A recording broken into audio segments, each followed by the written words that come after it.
So hello everyone, मैं फिर से लेके आ गई हूँ आपके लिए एक मस्त सा ड्रामा। ये एक माफिया लव स्टोरी है, तो आई होप आपको ये ड्रामा पसंद आएगा। तो चलिए विदाउट किसी देरी के हम इस ड्रामे की स्टार्टिंग कर देते हैं। ड्रामे की स्टार्टिंग होती है और हम यूरोप से चाइना जाने वाली प्लेन को देखते हैं। इस प्लेन में हमारा ड्रामे का मेन लीड चू शेंग बाई, उसका भाई मो और उसका सेक्रेटरी ये सभी यहाँ पे बैठे हुए थे क्योंकि ये लोग चाइना जा रहे थे।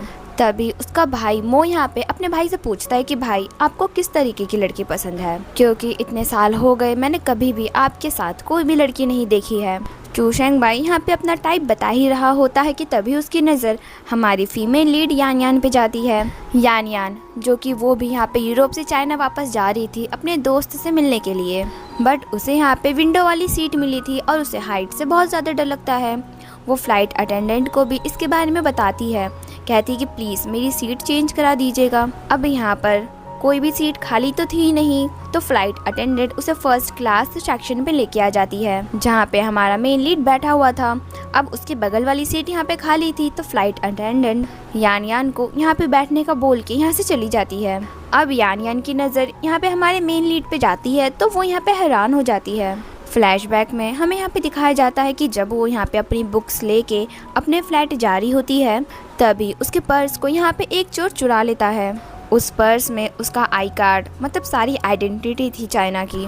अगर ये सब चोरी हो गया तो वो वापस अपने देश चाइना कैसे जा पाएगी, इसलिए वो यहाँ पे उस चोर का पीछा करती है।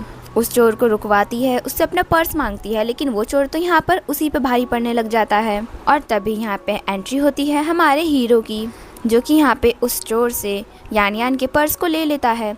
अब चोर तो यहाँ पे हमारे हीरो को देख के ही भाग जाता है, क्योंकि उसे भी पता है कि ये चू शेंग बाई है, यानी कि डार्क आउल ग्रुप का लीडर। अब मैं स्टोरी में आगे जाने से पहले अपने हीरो के बारे में आपको कुछ बता देती हूँ।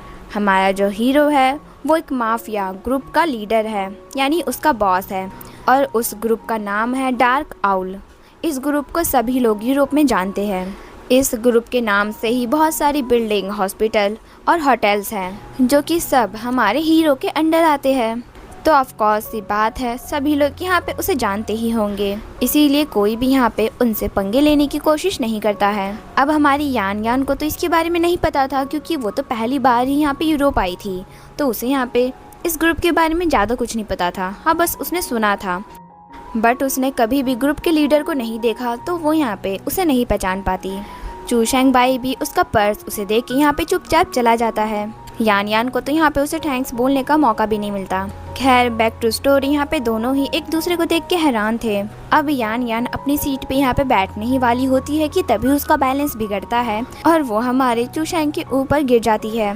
इसी दौरान इनकी यहाँ पे फर्स्ट एक्सीडेंटल किस होती है। चू शेंग को पता नहीं क्यों यहाँ पे अलग ही फील हो रहा था। अगर कोई और लड़की यान यान की जगह होती तो वो तो यहाँ पे उसे बिल्कुल भी नहीं छोड़ता, बट पता नहीं क्यों यान यान के किस करने से उसे यहाँ पे कुछ होने लग जाता है। मतलब उसे यहाँ पे फील हो रहा था फर्स्ट लव के जैसा। खैर यान यान यहाँ पे उसे सॉरी बोल के उठ जाती है, लेकिन फिर से उसका बैलेंस यहाँ पे बिगड़ता है और फिर से वो यहाँ पे उसकी गोद में जाके गिर जाती है। अब वो यहाँ पे बहुत ज़्यादा डरी हुई भी थी, क्योंकि प्लेन में बार बार टर्बुलेंस यहाँ पे आ रहा था। चू शेंग भी उसे डरा हुआ देख के अपने हाथों से उसके पीठ को सुलझाने लग जाता है कि लाइक वो उसे यहाँ पे शांत कर रहा हो। तभी यान यान यहाँ पे अपने होश में आती है, खुद को संभालती है, चू शेंग से वो यहाँ पे माफ़ी मांगती है और फिर अपने सीट पे यहाँ पे बैठ जाती है। तभी मो यहाँ पे उसे कहता है कि यंग लेडी, तुम्हें पता है कि तुमने अभी किसे किस किया। चू शेंग अपने भाई को यहाँ पे इशारों से शांत होने को बोलता है, मतलब वो नहीं चाहता कि यान यान को उसकी आइडेंटिटी के बारे में कुछ भी पता चले। खैर मो भी यहाँ पे शांत हो जाता है, बट वो तभी भी यहाँ पे उसे बोलता है कि तुम्हें पता है कि ये मेरे भाई की फर्स्ट किस थी, आखिर तुम इसे कॉम्पनसेट कैसे करोगी। यान यान भी यहाँ पे हैरान होती है, डरते हुए कहती है कि मेरी भी तो फर्स्ट किस थी। लेकिन फिर वो अपने बैग से एक रिंग निकालती है और वो चू शेंग को देते हुए कहती है कि एज अ कॉम्पनसेशन मैं तुम्हें इतना ही दे सकती हूँ। वो भी यहाँ पे वो रिंग लेके उसे थैंक्स बोलता है। फिर वो यहाँ पे उससे उसका नाम पूछता है। यान यान भी उसे अपना नाम बताती है और ये भी बताती है कि वो अभी 3rd ईयर की स्टूडेंट है कॉलेज में। जल्दी हम देखते हैं कि ये लोग यहाँ पे चाइना में लैंड हो जाते हैं। वो अपने घर पे था और पूरे टाइम वो बस यहाँ पे यान यान के बारे में ही सोचने लग जाता है। उसे पता नहीं क्यों, बट उसे अब कैसे भी करके यान यान चाहिए थी, क्योंकि वो उससे अब यहाँ पे प्यार करने लग गया था। तभी हम देखते हैं कि उसे यहाँ पे उसकी फियांसे का कॉल आता है। उसकी फियांसे शियानरू उससे यहाँ पे पूछ रही होती कि आखिर तुम चले कहाँ पे गए। घर पे सभी लोग तुम्हारा इंतज़ार कर रहे हैं। क्या तुम भूल गए कि हम दोनों की शादी फिक्स हो रखी? क्या तुम भूल गए कि जल्द ही हमारी शादी होने वाली है? चू शैंग उसे यहाँ पे कहता है कि मुझे तुमसे शादी नहीं करनी है, भाड़ में जाओ तुम। यान रू उसे यहाँ पे कहती है कि देखो ऐसा मत करो, भूलो मत कि हमारे फैमिली के बीच में यहाँ पे ये डील हुआ है, हम दोनों की शादी होके ही रहेगी। हमारे घर वालों ने यहाँ पे डिसाइड किया है, अगर तुम इससे मुकरते हो तो इससे तुम्हारी फैमिली यानी कि चू फैमिली को कर्ज चुकाना पड़ेगा, यानी कि तुम्हारी फैमिली के साथ बहुत ही ज़्यादा बुरा होगा। चू शैंग यहाँ पे कहता है कि मुझे इससे फ़र्क नहीं पड़ता, कुछ भी हो, बट मैं तुमसे शादी नहीं करूँगा। इतना कह के वो यहाँ पे कॉल को कट कर देता है। इधर रात में हम यान यान को देखते हैं जो कि अपने दोस्त के साथ यहाँ पे क्लब आई हुई थी। उसकी दोस्त यहाँ पे उसे लेके आई थी। ये फर्स्ट टाइम था उसका यहाँ पे क्लब में। वो ये देख के यहाँ पे बहुत ही ज़्यादा खुश होती है। दोनों ही दोस्त यहाँ पे ड्रिंक करते हैं। उसकी दोस्त को यहाँ पे वॉशरूम जाना था तो वॉशरूम के लिए यहाँ पे निकल जाती है, बट हम देखते हैं कि इतने में ही कुछ आदमी लोग आके उसे यहाँ पे उल्टा सीधा बोलने लग जाते हैं और उसके साथ यहाँ पे ज़बरदस्ती भी करते हैं, बहुत बदतमीज़ी करते हैं। तभी यहाँ पे यान यान आ जाती है जो कि उन्हें अपने दोस्त से दूर करती है। अब यान यान को देख के, इतनी खूबसूरत लड़की को देख के वो लोग यहाँ पे उसके साथ भी बदतमीज़ी करने वाले थे, लेकिन यान यान पास में ही पड़ी बोतल से एक आदमी के सर पे यहाँ पे ज़ोरदार अटैक करती है। उस बदतमीज़ आदमी को यहाँ पे गुस्सा आ जाता है।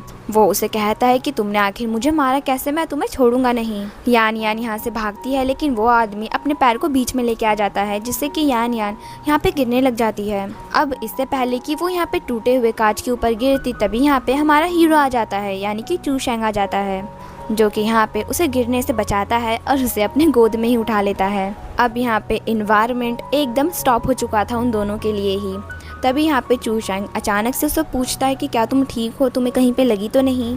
यान यान उसे यहाँ पे हाँ बोलती है और फिर वो यहाँ पे यान यान को अपने गोद से उतार देता है। तभी वो बदतमीज आदमी यहाँ पे यान यान की तरफ बढ़ता है उसे मारने के लिए, लेकिन चू शैंग का बॉडीगार्ड यहाँ पे उसे रोक लेता है। फिर क्या, उसके बॉडीगार्ड और उस आदमी के बीच यहाँ पे लड़ाई हो जाती है।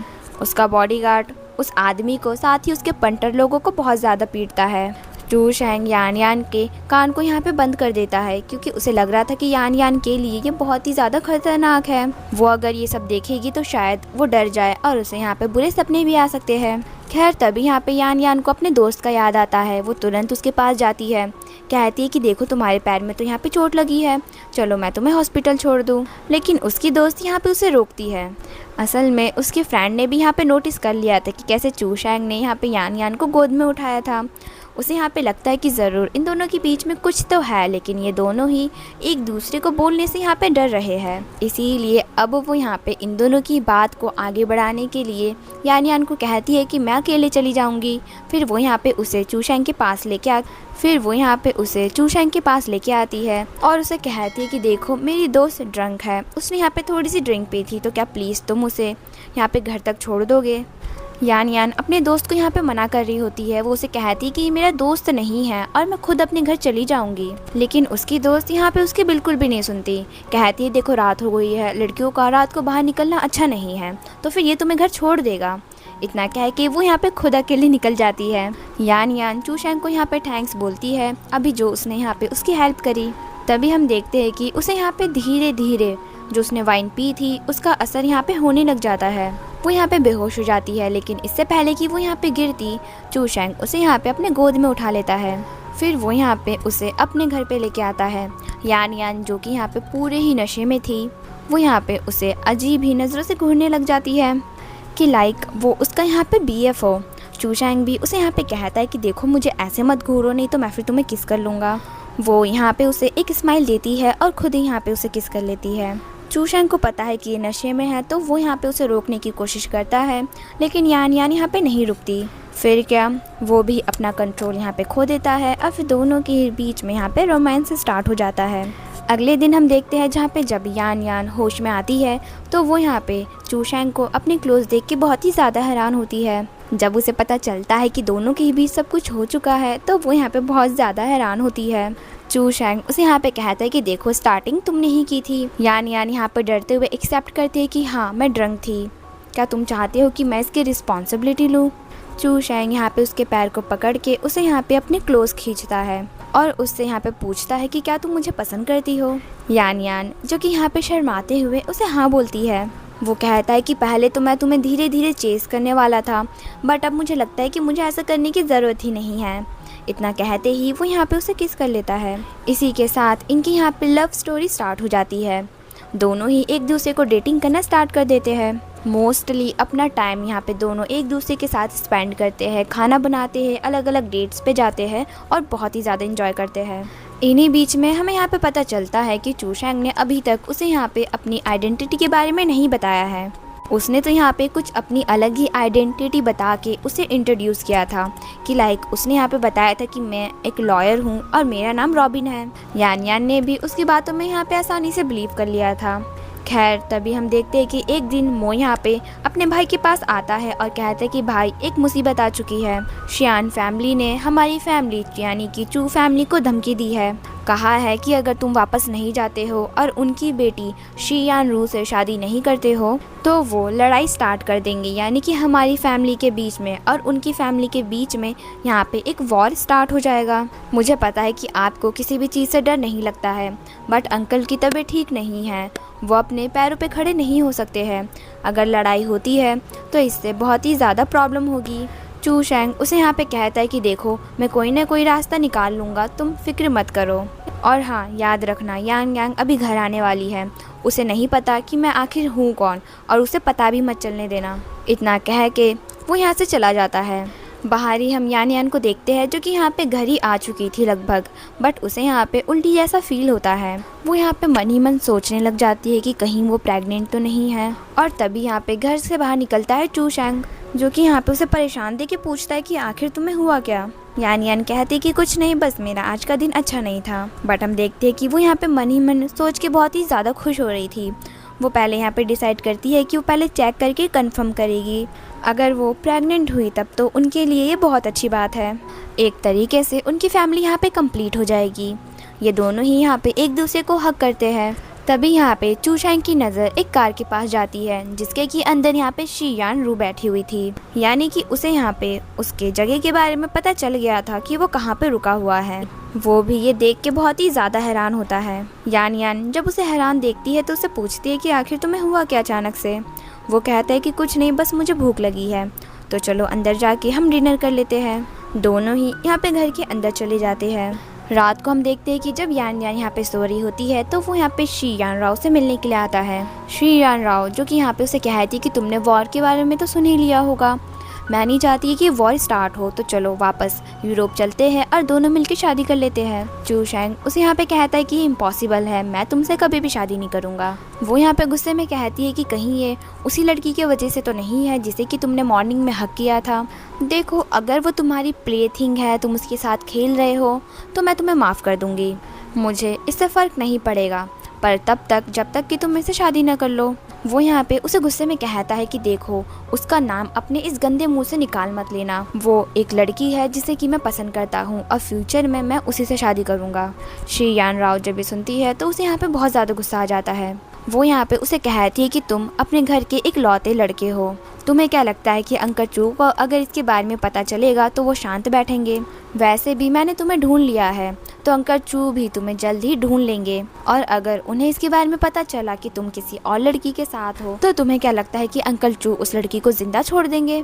चूशैंग जिसे कि यहाँ पे सारी बातें सुन के बहुत ज़्यादा गुस्सा आ रहा था, वो बड़े ही गुस्से में उसे कहता है कि कोई उसे टच करके तो दिखाए। वो यहाँ पे उसे इतने गुस्से में देख के बहुत ही ज़्यादा हैरान होती है, लेकिन फिर वो यहाँ पे अपने मन मन में सोचती है कि एक बार ये यूरोप चला गया तो उस औरत को तो मैं निपटा ही दूंगी।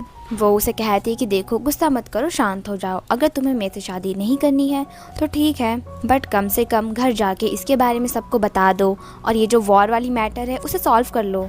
चूशैंग भी यहाँ पे मन मन में सोचता है कि हाँ उसे ये मैटर को सॉल्व कर ही देना चाहिए। अगर उसने ये मैटर को सॉल्व नहीं किया तो इससे यान यान और वो कभी भी अपनी ज़िंदगी शांति से नहीं बिता पाएंगे। खैर उसने अब यहाँ पे डिसाइड कर लिया था कि वो यूरोप जाके सभी मैटर को यहाँ पे सॉल्व करेगा। शियान रू तो यहाँ पे मन ही मन बहुत ही ज़्यादा खुश होने लग जाती है। चूशैंग यहाँ पे लास्ट टाइम यान यान से मिलने के लिए रूम में आता है जो कि यहाँ पे सो रही थी। वो उसके फॉरहेड पे यहाँ पे किस करता है और कहता है कि मेरा वेट करना, मैं जल्द ही सारे मैटर को सॉल्व करके वापस ज़रूर आऊँगा और जब मैं वापस आऊँगा तो मैं तुम्हें शादी के लिए प्रपोज करूँगा। इतना कहते ही वो यहाँ पे आज ही तुरंत यूरोप के लिए निकल जाता है और इसी के साथ ये पार्ट भी यहीं पे एंड होता है।